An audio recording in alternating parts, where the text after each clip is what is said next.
রূপগঞ্জে কিন্তু সেই শেষ অবস্থা নাই। এখন আমাদের অবকাঠামো,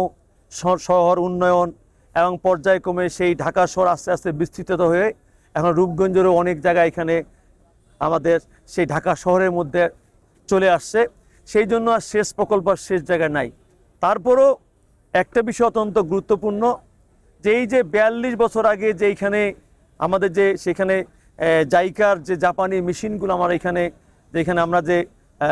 এখানে যে আমরা সেখানে বসাইছিলাম এবং এখানে পানি নিষ্কাশনের জন্য এবং দূষিত বায়ু যেন না জমে প্রবাহমান থাকে সেইগুলোর জন্য যে আমরা করেছিলাম, সেটার সময়ের বিবর্তনে আজকে বিশেষ করে শহরে অবকাঠামো বৃদ্ধি হওয়ার কারণে জন্য এগুলো অনেকটা বন্ধ হয়ে গেছে। মাননীয় প্রধানমন্ত্রী তারেক রহমান গতকালকেই আমাকে নির্দেশ দিয়েছেন যে এইখানে শুধু এই নারায়ণগঞ্জ নরসিংদী অগ্রণী সেচ প্রকল্প নয়, আমাদের বিশেষ করে রূপগঞ্জ উপজেলা নারায়ণগঞ্জ নরসিংদী সেচ প্রকল্প আমাদের ব্লক A1 এই দুইটা প্রকল্পের এইখানে যেন কোনোভাবেই আমাদের বজ্র দিয়ে আমাদের এই এলাকার বিশেষ করে পানি সম্পদ মন্ত্রণালয় এলাকার যেগুলো মানুষজন এখানে মিল ফ্যাক্টরি ইন্ডাস্ট্রি দখল করে এইখানে যেন জলাবদ্ধতা তৈরি করতে না পারে। এবং এইখানে যেহেতু 741টার মতো এখানে ইন্ডাস্ট্রি আছে, অতএব এই এলাকার কিন্তু বিশেষ করে জলাবদ্ধতা যদি এখানে তৈরি হয় সেক্ষেত্রে কিন্তু এর প্রভাব কিন্তু আমাদের সাধারণ মানুষের মধ্যে পড়বে। জনগণ যদি সহায়তা করে পানি সম্পদ মন্ত্রণালয়কে, এখানে যে কোনো ব্যক্তি যে কোনো ধরনের হোক, যে কোনো দলের হোক,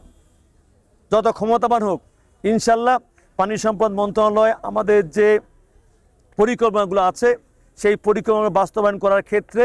আমরা এইখানে জনগণকে এবং এলাকার জনপ্রতিনিধিকে সম্পৃক্ত করে আমরা সেইগুলো বাস্তবায়ন করব। এবং বাস্তবায়নের ক্ষেত্রে আমার বিশ্বাস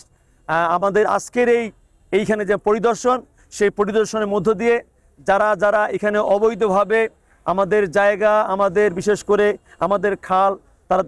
নিয়ন্ত্রণে রেখেছেন, দখল করেছেন, ভরাট করেছেন, আমরা আশা করব তারা সেইখানে তাদের দখলত্ব ছেড়ে দিবেন এবং এই প্রকল্পগুলো বাস্তবায়ন হয়। তাহলে কিন্তু আমাদের কি হবে, সুদূর প্রসারী আমরা এই বিশেষ করে নারায়ণগঞ্জ রূপগঞ্জ থেকে আমরা কিন্তু সড়ক পথে চলাচলের বাইরেও আমরা কিন্তু নৌপথেও কিন্তু আমরা এখানে চলাচল করতে পারবো। এবং আমাদের বিশেষ করে এখন যে সড়ক পথে যে যানজট তৈরি হয়, আমার মনে হয় সেখানে সেই যানজটটা থেকে আমরা দূর করতে পারবো এবং মানুষ স্বল্প সময়ে বিশেষ করে নৌপথে কিন্তু তাদের কাঙ্ক্ষিত জায়গায়, প্রয়োজনীয় জায়গায় সেখানে সে পৌঁছতে পারবে।